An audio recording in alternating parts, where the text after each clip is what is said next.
pas le boire dans la télé électrique. Le carte magique, manager sera roi de l'énigme.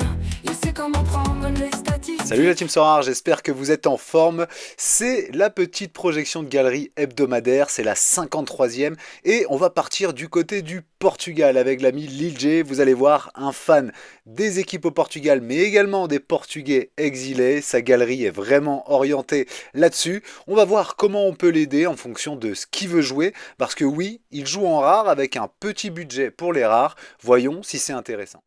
Voici donc sa galerie, 535 €, il a 39 cartes rares, 15 cartes limited, il a gagné 37 récompenses, il est là depuis le 21 février 2022.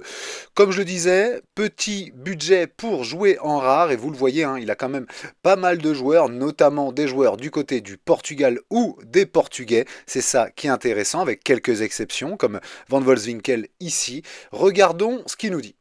Son objectif, c'est d'avoir les meilleurs résultats possibles. Au début, il tentait des coups, mais avec les mises à jour, il a décidé de kiffer avec le championnat portugais depuis peu et il achète aussi des joueurs portugais qui pourraient rentrer au pays ou qui jouent en champion. Il a tout concentré en rare, il a tenté les limited, mais c'était trop dense pour lui.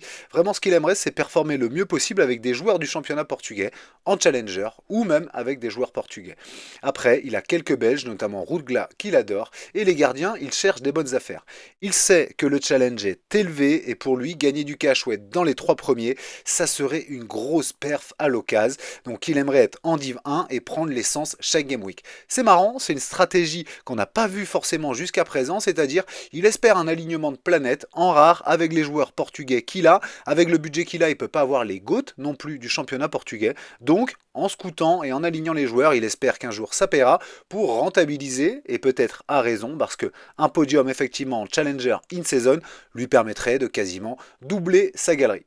Une galerie vraiment autour de la Challenger, comme on le voit, 94% de sa galerie en Chal, sinon en Champion et en Contender, mais c'est vraiment minime. Et donc voici son roster et comment je l'ai construit. Je suis parti bien entendu sur les rares. Pour moi les limited, effectivement il faut que tu vendes le reste tout simplement, l'ami Lil J.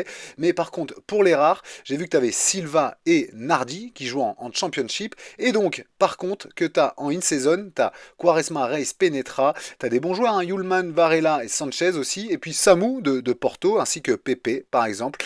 Tout comme Katamo, un jeune du Sporting il me semble.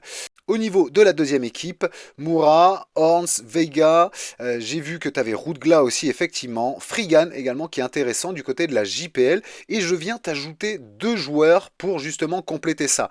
L'argent que j'ai là, je l'ai trouvé bien entendu en allant refaire le listing de ta galerie ici et en te disant de vendre certains joueurs. Je vends par exemple Bertaccini qui oui cartonne du côté de Saint-Tron en JPL mais pour moi il est en surchauffe.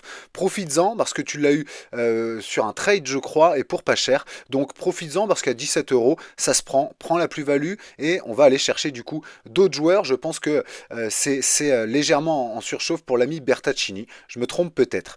Sinon, bah, je vends aussi quelques cartes, hein, comme on voit là, Nagbe notamment, que tu as du côté de Columbus, qui ne te sert pas à grand-chose, je crois. Et puis, sinon, quelques petites ventes, bien entendu, qui permettent d'aller chercher, je l'ai montré ici, 39 € effectivement de vente. Donc 39 € de vente, on les retrouve ici pour Pavlidis que je vais te présenter. Et puis en vendant tes limited, tu récupères aussi un peu plus de 12-13 € je crois. Donc moi je te prends Tiknaz que je vais vous présenter.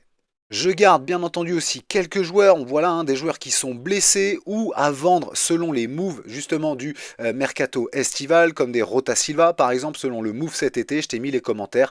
Ruff aussi quand il sera revenu de blessure, Warlesson s'il retrouve un spot aussi de titulaire l'année prochaine ou même en fin de saison, on sait jamais. Et puis sinon voilà quelques joueurs qui pour moi sont à garder en attendant qu'ils reviennent de blessure ou qu'il y ait un move et que du coup tu puisses les vendre un peu plus cher.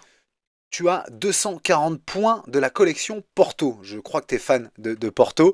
Donc ça te fait seulement 2%. Il te manque 10 points pour avoir les 3%. Tu as le choix. Soit tu vas chercher un autre joueur de Porto pour aller chercher les 3% de bonus de collection. Sinon, tu peux te permettre de vendre quelques cartes. Hein, parce que dans ce cas-là, tu resteras à 2%. Mais comme Diallo, pour moi, que tu peux déjà vendre. Je l'ai expliqué, je vends Bertaccini aussi. Et puis, je vends tes classiques. Les classiques que tu as, je les vends ainsi que tes limited. Pavlidis, vous connaissez l'attaquant grec de Benfica. Alors, ce que j'aime bien, c'est qu'il y a des matchs plutôt sympas, hormis Porto ici, Game Week 68, mais sinon, Farense à domicile et Arouca à domicile, ça, c'est plutôt pas mal, ainsi que AVS ici. Donc, je tenterai le coup. Alors, je l'avais mis 39 euros, ça a monté un peu.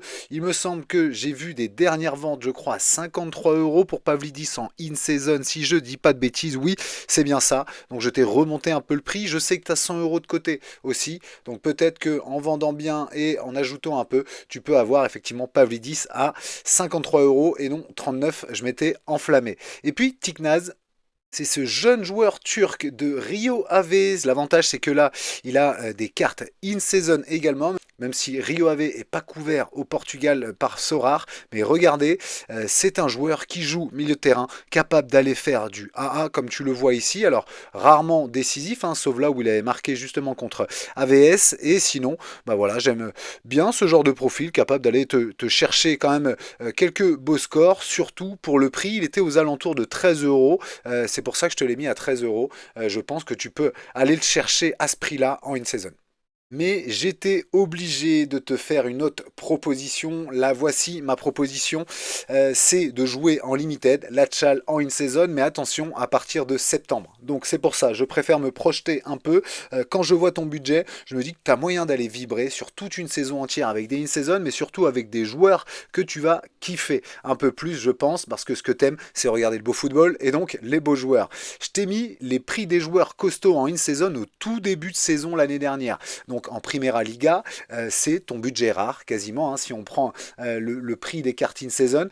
Moi, je te fais cette proposition. Je pense que, voilà, avec des bons résultats en Challenger in-season toute la saison, tu as moyen d'aller chercher régulièrement, en tout cas des performances et peut-être même un podium en Chal in-season limited. Et donc, ça te rembourserait aussi une partie de ce roster. Le ROI, je l'ai mis, il peut être intéressant sur une année complète. Il suffit d'un podium quasiment. Et puis, selon moi, le risque est moindre aussi parce que là, tu joues vraiment avec des joueurs qualitatifs.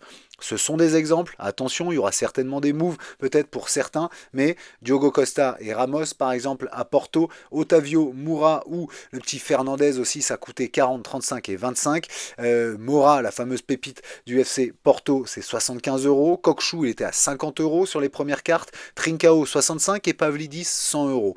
Bien entendu, si tu n'achètes pas tout de suite, tu peux les avoir moins cher, mais je t'ai mis le prix vraiment de départ de ces cartes-là et à quel prix les enchères sortaient au tout début. Donc 495 euros, c'est l'ensemble de ta galerie, mais ça fait un peu plus rêver quand on regarde les noms de ces joueurs-là, et j'espère que toi, ça peut te faire kiffer. En tout cas, continue déjà à jouer sur ce mood dans lequel tu t'es lancé, c'est-à-dire en rare avec des joueurs portugais, parce que la fin de saison arrive, ça serait pas intéressant de changer maintenant selon moi, mais il faut se poser la question pour septembre prochain. Donc je sais que tu as un peu d'argent dans ton wallet, garde cet argent-là, parce que potentiellement, il pourrait être utile sur la nouvelle saison 2025-2026. J'ai pas grand chose à redire, comme tu veux rester en rare et que le budget est effectivement peu conséquent. Par contre, je trouve que c'est hyper intéressant de jouer comme ça, c'est-à-dire avec des joueurs de la Primera Liga ou des joueurs portugais. On sent que tu kiffes et donc c'est ça l'essentiel. J'espère vraiment que tu auras l'alignement de planète espéré pour justement rembourser une partie, bien entendu, de tes joueurs et puis pouvoir kiffer peut-être saison prochaine avec encore plus d'équipes. C'est ce que je te souhaite le plus et puis on se donne rendez-vous, bien entendu, pour une prochaine projection de galerie. Salut!